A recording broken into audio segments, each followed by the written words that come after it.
Hi friends, সরকার change হয়ে যেতেই পারে।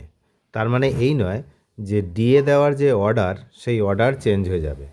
এমনটাই কিন্তু অনেকে মনে করছেন যে সামনেই বিধানসভার ভোট, তাহলে ডিএর যে অর্ডার দেওয়া হয়েছে সেই অর্ডার যদি এই সরকার সময় মতো মেনটেন না করে, না পালন করে, তাহলে পরবর্তী সরকার এসে কী করবে।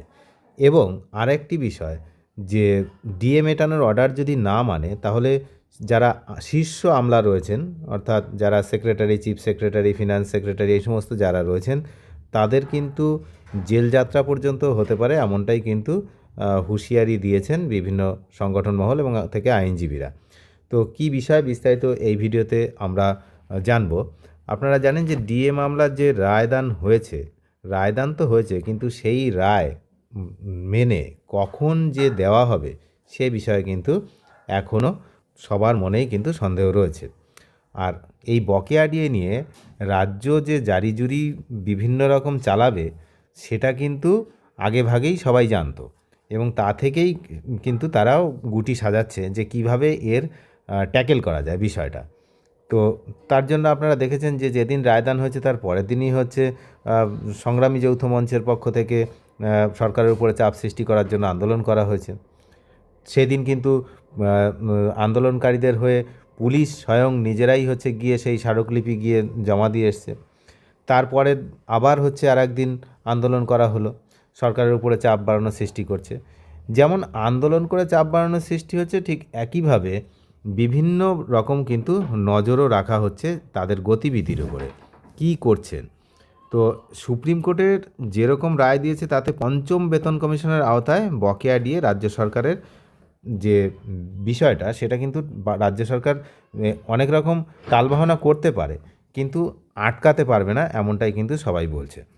তার কারণ হচ্ছে এই যে রায় হয়েছে, এই রায়টা কিন্তু পঞ্চম বেতন কমিশনের আন্ডারে। এখন আবার সপ্তম বেতন কমিশন তৈরি করার জন্য রাজ্য সরকার কিন্তু বাজেটে মৌখিকভাবে বলেছে যদিও, যে সপ্তম বেতন কমিশন তৈরি হবে।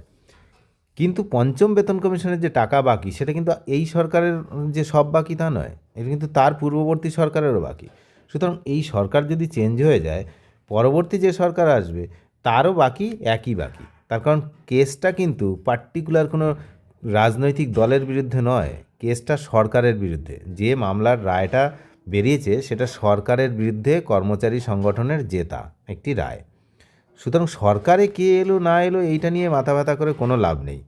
যেটা হচ্ছে বিষয়, সেটা হচ্ছে অবিলম্বে 25% ডিএ মিটিয়ে দেওয়ার যে নির্দেশ, সেই নির্দেশ কার্যকর করতে হবে, এবং পরবর্তী যে বাকি যে টাকাটা রয়েছে সেটাও দিতে হবে। এর জন্য সুপ্রিম কোর্টও একটা কমিটি গঠন করেছে। একই সঙ্গে রাজ্য সরকার যে কমিটি গঠন করেছে, সেই কমিটিকে গুরুত্ব দিতে নারাজ সাধারণ মানুষ থেকে শুরু করে যারা হচ্ছে কর্মচারী সংগঠনের নেতারা রয়েছেন, কেউ কিন্তু এই রাজ্য সরকারের তৈরি করা যে কমিটি, সেই কমিটিকে অতটা গুরুত্ব দিচ্ছে না। কারণ জানে যে সবাই যে এই যে কমিটি গঠন করা হয়েছে, এই কমিটি কী চেষ্টা করবে না, এই ডিএ যে দেওয়ার বিষয়টা সেটা যত দেরি করা যায় সেটাই চেষ্টা করবে। এটা কিন্তু সবাই জানে। কারণ এই কমিটি যে ডিএ দেওয়ার জন্য তৈরি হয়েছে, এটা কিন্তু কেউ বিশ্বাস করছে না। এই কারণেই বিশ্বাস করছে না, কারণ এই রায় তো 2025 সালের রায়। তো সেটা যখন মানেনি, তাহলে সেটা না দেওয়ার জন্য যখন সুপ্রিম কোর্টে গেছিল সরকার, তো এটাও যে দেওয়ার জন্য কমিটি গঠন হয়েছে নাকি আটকানোর জন্য কমিটি গঠন হয়েছে সেটা কে জানে। তো সেই হিসাবে দেখলে কিন্তু কেউ সেরকম বিশ্বাস অর্জন কিন্তু কেউ করতে পারছে না। 5ই মার্চ আগামী 2026 এই তারিখের মধ্যে বকেয়া ডিএর 25% কর্মচারীদের মিটিয়ে দেওয়ার নির্দেশ রয়েছে। আর 6ই মার্চ পরবর্তী কিস্তি বা পদক্ষেপ নিয়ে সিদ্ধান্ত গ্রহণের তারিখ হচ্ছে 6 তারিখ। তাহলে 5 তারিখ একটা, 6 তারিখ পরবর্তী সিদ্ধান্ত। 31শে মার্চ 2026 বকেয়া থাকা 75% প্রথম কিস্তি মেটানোর সময়সীমা। আর 15ই মে 2026 আদালতের নির্দেশ কতটা মানা হয়েছে সেই বিষয়ে কমপ্লায়েন্স রিপোর্ট জমা দেওয়ার দিন। তার মানে আপনারা জানেন যে বিষয়টা কিন্তু অনেকে অনেক রকম ভাবছেন, কিন্তু ঘটনাটা হচ্ছে এরকম, আদালত কিন্তু বলেনি যে শুধু 25% দিলেই হবে, 100%ই মিটিয়ে দিতে হবে, মানে পুরো বাকিটাই মিটিয়ে দিতে হবে। এর প্রথম কিস্তির কথা বলেছে 25%। তো এই হলো বিষয়। এখন ডিএ সমস্যা সমাধানে রাজ্য সরকার নিজস্ব একটি কমিটি গঠন করেছে। তো সেই কমিটিতে কিন্তু যারা রয়েছেন আপনারা জানেন, ওদিকে বিচারপতি একটা কমিটি গঠন করেছেন উচ্চপদস্থ আধিকারিকদের নিয়ে। তো রাজ্যের কমিটি বড়জোর এই কেন্দ্রীয় কমিটির সঙ্গে আলোচনা করতে পারে, কিন্তু আদালতের যে মূল নির্দেশ বা যে রোড ম্যাপ করে দিয়েছে আদালত, সেটার তো কোনো পরিবর্তন করতে পারবে না। শুধুমাত্র এই কমিটি ওই কমিটির সঙ্গে যোগাযোগ করতে পারে যে কিভাবে ব্যাপারটা সমাধান করা যাবে, কিভাবে ব্যাপারটাকে সলভ করা যাবে। কিন্তু যদি আটকানোর চেষ্টা করে সেক্ষেত্রে কিন্তু জেল যাত্রা পর্যন্ত হতে পারে, এমনটাই কিন্তু জানা যাচ্ছে। কারণ এর আগের যে কন্টেম্পট ফাইল, সেই কন্টেম্পট ফাইলগুলোর কোনো বিচার কিন্তু হয়নি। আপনারা মনে থাকবে আপনাদের তিনটে কন্টেম্পট ফাইল হয়েছিল, মেন 3টে, এছাড়াও আরও হয়েছিল অনেক অভিযোগ, কিন্তু 3টে হচ্ছে মেন কন্টেম্পট ফাইল হয়েছিল। সেই 3টে কন্টেম্পট ফাইল, অর্থাৎ আদালত অবমাননার যে মামলা হয়েছিল 25% ডিএ না দেওয়ার জন্য, তো তার কি কোনো খবর পেয়েছেন? সেটা নিয়ে কোনো কিছু বলেছে?